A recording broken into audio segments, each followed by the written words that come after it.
इथे आपण लसूण पाकळ्या घेतल्या 10 ते 12. इथे आपली चीज किसायची किसणी, तिने आपण एक किसून घेणार आहे. आता इथे आपलं लसूण किसून झालाय. आपण एका वाटीत बटर घेतले, त्यामध्ये आपण किसलेला लसूण टाकतोय आणि त्यामध्ये काळी मिरी पावडर टाकतोय. आता हे चांगलं मिक्स करून घ्यायचं.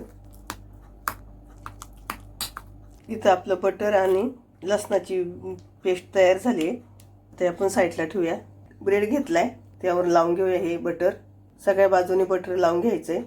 बटर लावून झालं की त्याच्यावर आपण चीज किसून घेऊ. त्याच्यावर चिली फ्लेक्स हे मी घरी तयार केलेत, तुम्हाला पाहिजे तर विकतचे वापरा. आता त्याच्यावर कोथिंबीर टाकायची, अगदी थोडीशी. अशा प्रकारे आपले गार्लिक ब्रेड तयार झालाय. इथं आपला गार्लिक ब्रेड तयार झाला. आता आपण बाकीचे बनवून घेऊ आणि नंतर फ्राय पॅनवर दाखवते मी तुम्हाला ठेवताना. आपला फ्राय पॅन तापलाय, त्यावर आपण बटर टाकून घेऊया. त्याच्यावर आपण हा ब्रेड ठेवूया.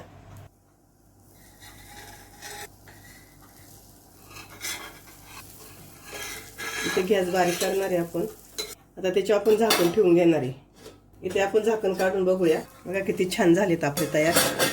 गॅस बंद करू आणि प्लेटमध्ये काढून घेऊया. इथे आपले गार्लिक ब्रेड तयार.